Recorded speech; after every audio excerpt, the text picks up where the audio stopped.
Now, a lot of you guys already know that when I tend to find an actor that I like, a lot of you guys know that I like to go back through and watch their filmography just to see if they are a flash in the pan. Now, you already know I've done this with Glenn Powell already when I reviewed his movie Devotion. Can I just say I've just done it again? But this time was his movie he actually filmed down here last year, Anyone But You. And I did not see this in its original run. It's not a movie, I'm not a massive fan of the good old rom-com. Hilarious. I know! You think me who I am, I would love a good rom-com. I have to be in a good mood to want to watch a rom-com. And not saying I don't usually go out of my way to watch a rom-com. It's not my favorite genre. But I have to say, this movie really did push me over. There was actually 2 movies filmed around the same time that were actually filmed here. The other movie was The Fall Guy, which I also have seen. Were filmed at roughly the same time down here in Sydney. So they were a little bit fighting for real estate. Now, this is loosely based on a Shakespeare play. Let me know in the comment section below which particular Shakespeare play.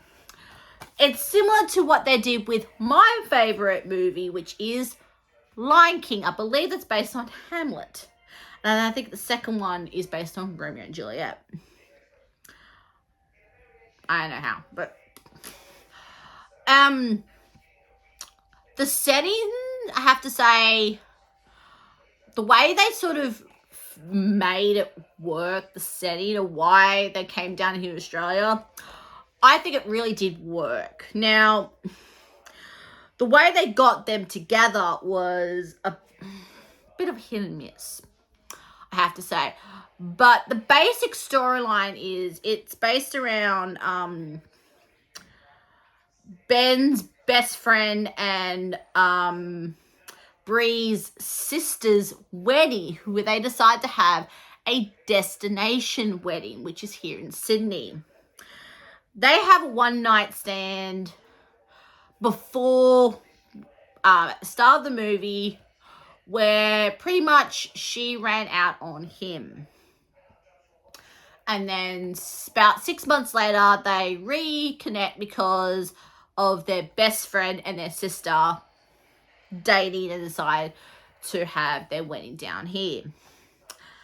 And everyone wants to put Ben and Bree together, but a few hiccups pop up, including Bree's parents bring an old flame to the party to try and get Bree to sort of, the old expression, he was good for you, you should stay with him trope. And Ben still sort of has feelings for his ex, who happens to also be part of the party. So they decide to play along, and can I just say, hilarity ensues.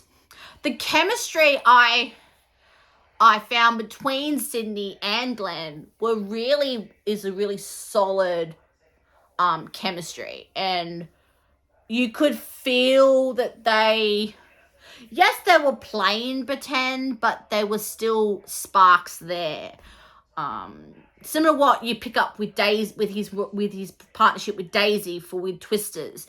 That very similar, like they get along together while they're filming the movie. And it's really palpable on screen that you feel there is a spark there, but they don't know whether they want to pursue it or not.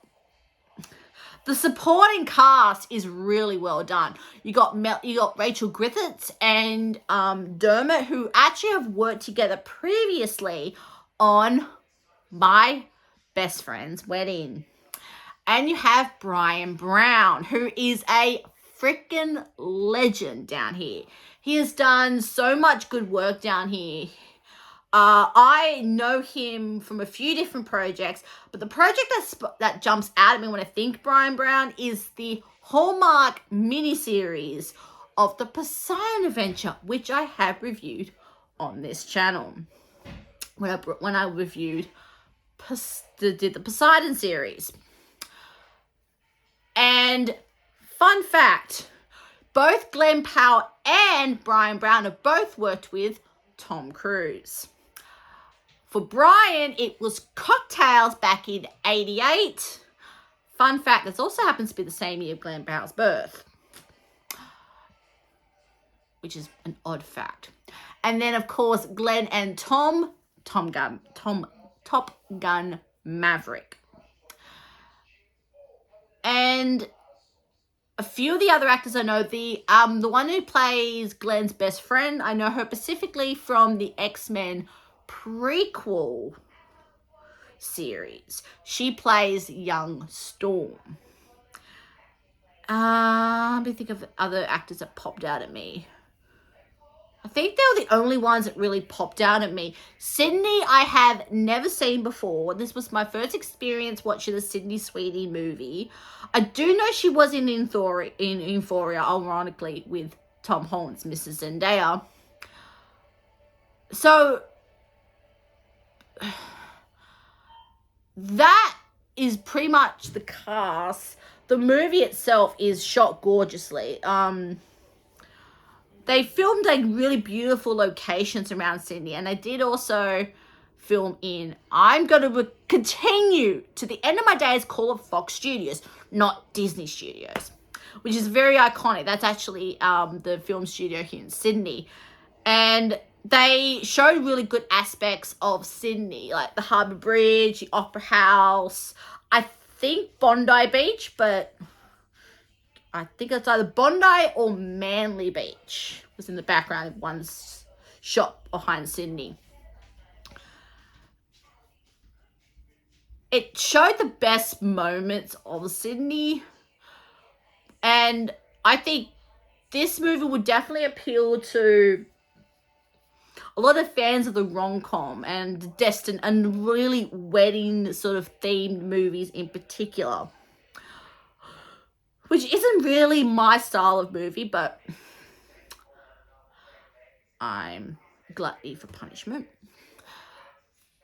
But I have to say, there were parts that made me laugh.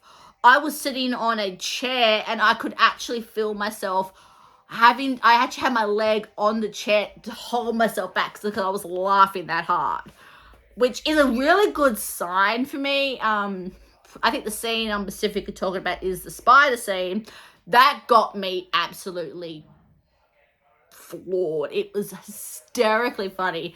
And that really brought out, I think it really showed the chemistry between the two leads. That scene in particular was hilarious. Glen needs to do more comedies, not more action movies. He needs to do a comedy, like a straight up comedy, not rom-com, a comedy, because he can pull it off.